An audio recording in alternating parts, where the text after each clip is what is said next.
За би юу яах гэсэн эдийн засгийн хөгжлийн яамны сайдаас энэ сүүлийн 2021-ээс 2025 оны хөгжүүлэх үндсэн чиглэлийн хэрэгжилт тайлан дээр болохоор 67.7% гарцсан.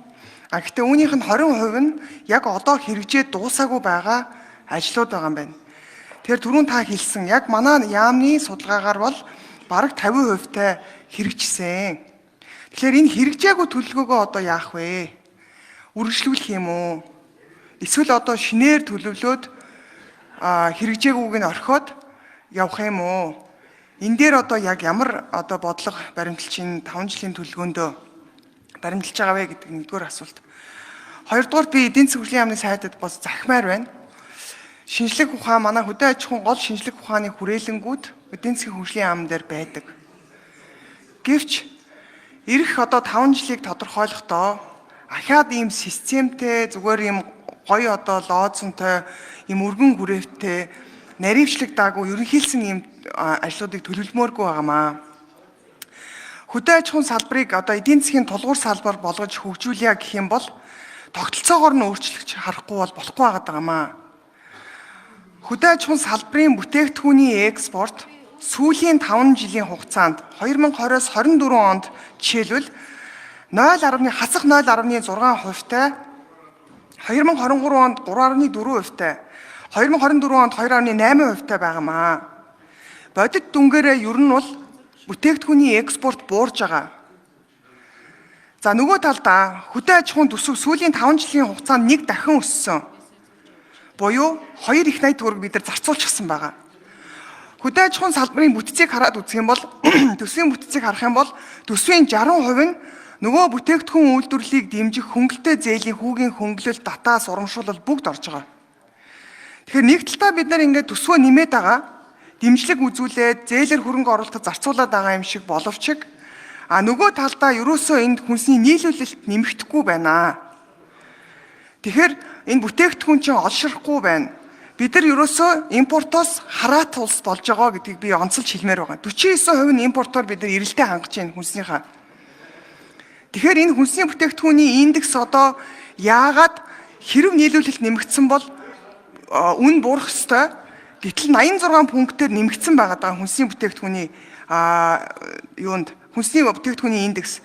Тэгэхээр энэ дотоодоос нийлүүлэлтийг хангах, чанарт суурилсан нөгөө үнийн тогтолцоо, өртгийн сүлжээ өсгөх бүтээмж гэдэг асуудлууд ер нь орхигдсон байгаа даа. Тэгэхээр энэ хөдөө аж ахуйн салбарыг бүр углуурлагаар нь дахиж реформ хийж ингэж тогтолцоогоор нь өөрчлөхгүй бол бид нар маш их хэмжээний мөнгө улсын төсвөөс татвар төлөгчдийн мөнгийг үргүү зараад л байдаг хүнсний дотоодын үйлдвэрлэл нэмэгдэхгүй, нийлүүлэлт хангахгүй яваад байгаа. Тэгэхээр энэ дээр эх 5 жил эдийн засаг хөгжлийн яам шинжлэх ухаанд суурилсан одоо шинжлэх ухааны хүрээлэнгүүд нь байгаа. Эдийн засаг хөгжлийн яам илүү эдийн засгийн одоо ийм тулгуур салбар болгож хөгжүүлэхийн тулд юуг тусгасан юм бэ гэдгийг би асуумаар байгаа. За ингээ хоёр асуулт.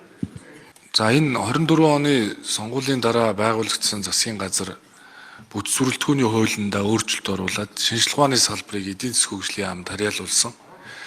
Хөгжлийн бодлогын баримт бичгүүдийг боловсруулдаг яам нь шинжлэх ухааныхаа салбарыг удирдах нь өөрөө ач холбогдолтой юм а гэдгийг сая энэ 5 жилийн чиглэл боловсруулахад бол би бас өөрөө олж харлаа. Яагаад гэвэл энэ 5 жилийн чиглэл бол шинжлэх ухааны академийн оролцоотойгоор бичигдсэн. Одоо багжуулганы салбаруудаар манай төрийн захиргааны төв байгууллагынхаа очоод нөхцөл байдлаа дүүн шинжилгээгээ танилцуулаад ингээд шинжлэх ухааны салбар бол оролцсон. 6 багжуулганаар хэлцээд шинжлэх ухааны академийн их чуулганаар хэлцэж баталсан. Тэгэхээр анх удаа бид нар 5 жилийн чиглэл 4 жилийн үйл ажиллагааны хөтөлбөрч бодлогын баримт бичгүүдийг боловсруулахад шинжлэх ухааны салбараа ажиллаж болж чадсан.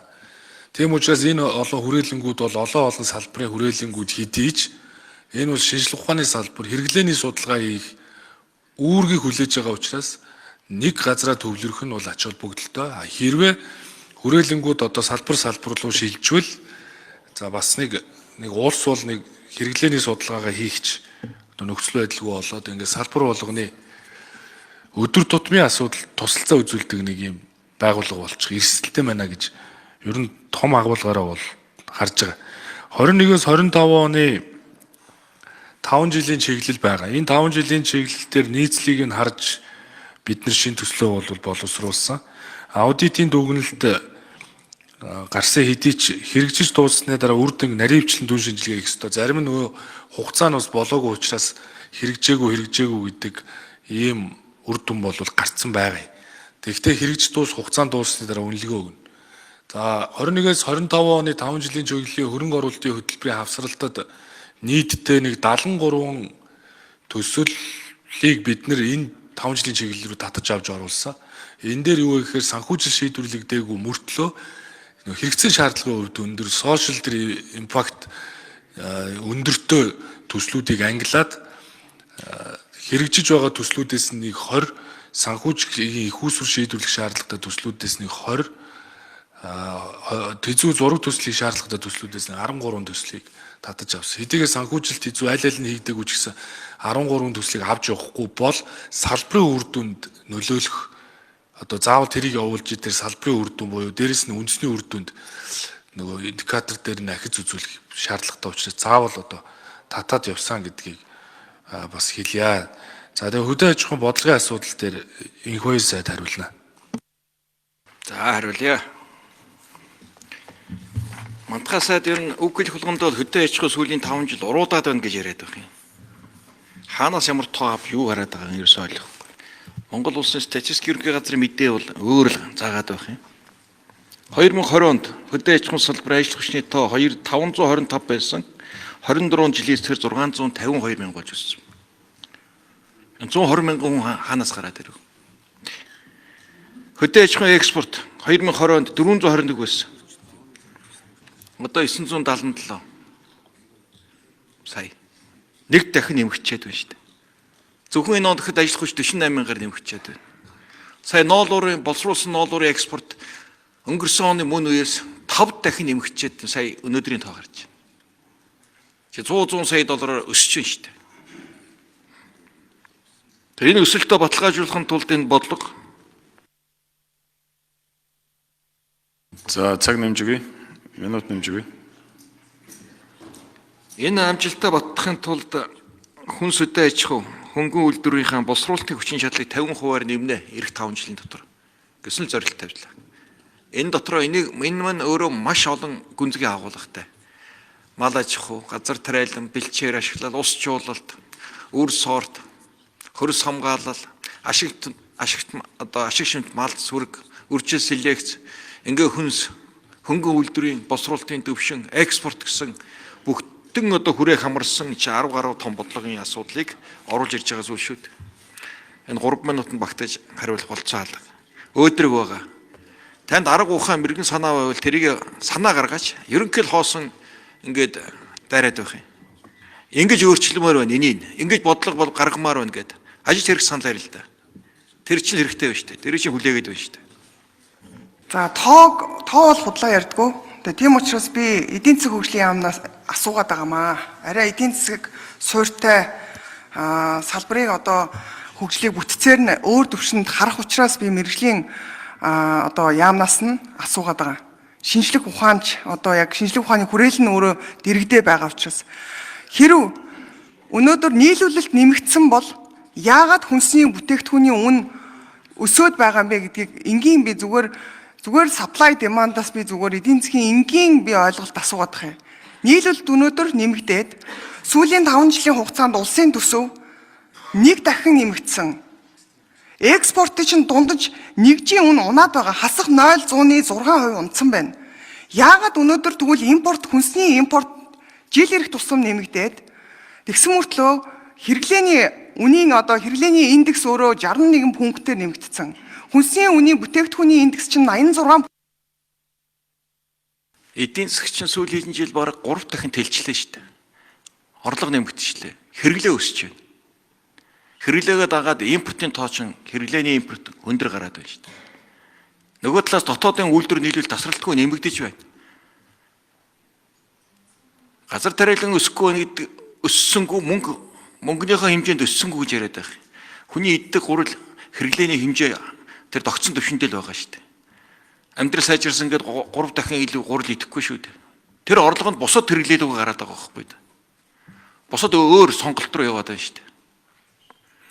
Зөвхөн хүнсний өвсгөлийн үр дүнд гэхэд сая бид нар статистик гаргаж ийлээ 53 шинэ үйлдвэр шинээр цоошноор бий болоод 1000 гаруй бүтээгдэхүүн шинээр худалдаанд нийлүүлэлтэнд очсон байна шүү дээ. Тэгэхээр энэ ажлын хэсгийн одоо манай хөдөө аж ахуйн актив улсууд хариулаач энэ салбар унаад байгаа мó? Энэ хүний яриад байгаа үндслийн тайлбарлаад өгөө.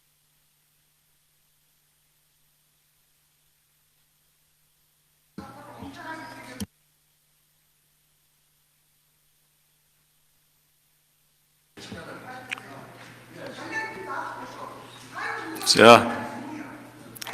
Учирлаг шүү. Учир цаад. За өмнөх 2 жилд 100 гээд бас яг унснаа бодох юм бол хөдөө аж ахуйн салбар бол 36% өссөн. Тэгээ энэ бол өнгөрсөн 2 жилд энэ бас уналттай байсан шүү дээ. Тэр өссөн гэвэл тоон дээр ярил өссөн. Тэгвэл мэдээж бид нар хөдөө аж ахуйн салбар цаашдаа одоо олон татаасуудыг өгдөг. Энэ татаас болгон дээр exit стратегийг одоо бас гаргах хэрэгтэй.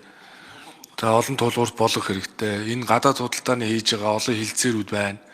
Энэ Евразийн хилцээрийг ч гэсэн их хуралд оруулж ирнэ. Хөдөө аж ахуйн бараа экспортод гаргах стандартыг хангуулах ажлууд байна. Тэгээ олон асуудлууд байгаа юм. Тэгээ ингээд шатшаттай шинжилээд явна. А зүгээр тооны хувьд бол өмнөх 2 жилд байснаас бол өсөлтөө бол байгаа. За энэ Монгол улсыг 21-с 25 онд хөгжүүлэх 5 жилийн үндсэн чиглэлийн хэрэгжилтийн тайлан гээд 10 сарын 30-ны өдөр өгсөн байгаа. Тэгээ энэхүү тайланд бол одоо хөдөө аж ахуйн салбар тэн дотроо хүнсний салбарт гол тулгамдсан асуудал нь дотоодын хангамж хангалтгүй, олон улсын стандарт шаардлага хангасан үйлдвэрлэл сул, малын дайвар бүтээгдэхүүний боловсруулалт доогуур байгаагаас хүнсний аюулгүй байдлын эрсдэл өндөр хэвээр байна. 24 онд нийт өрхийн 65% нь хүнсний баталгаад байдал алдагдсан. Үүнээс 23% ноцтой төвшөнд хүнсний хомсдолд орсон. Хүнсний хүртэем чанарын асуудлыг илтгэж байна. Хүнсний нэмэлт транс тосыг шинжлэх чадамжтай лаборатори байхгүй. Хяналтын тогтолцоо алдагдсан. Үйлдвэрлэлийн хүчин чадлыг нэмэгдүүлэх, хүнсний аюулгүй байдлыг хангах лабораторийн чадварыг сайжруулах, технологийн шинжилэл, хөрөнгө оруулалтыг эрчимжүүлэх шаардлагатай байна гэд. Ингээд энэ номон дээр угаасаа болохгүй байгаамаа гэд хөдөө аж ахуйн салбарыг маш сайн тодорхой дурдсан байгаа.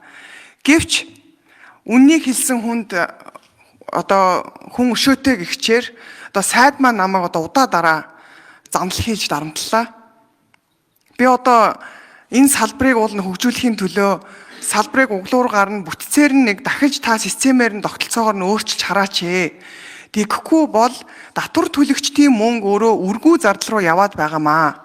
Нийт төсвийн чинь 60% нь татаас хөнгөлөлт урамшуул руу явсан мөртлөө өнөөдөр хүнсний үйлдвэрлэл ерөөсөө нэмэгдэхгүй, нийлүүл нэмэгдэхгүй байгаад байгаамаа гэдгийг би тоо баримттай одоо судлаачдын гаргасан дүгнэлттэй би ярьж байгаа. Тэгээ өнөөдөр харамсалтай нь одоо ингээд өөрчлөх одоо сонирхол байхгүй, одоо сайжруулах гэсэн ийм саналыг хүлээж авахгүй байгаад бол маш харамсаж байна. Тэгээ ерөнхий сайд байсан бол би ерөнхий сайдад захиж хэлмээр байлаа. Энэ 5 жилийн төлөвлөгөөг эдийн засгийн байнгын хороо буцаасан.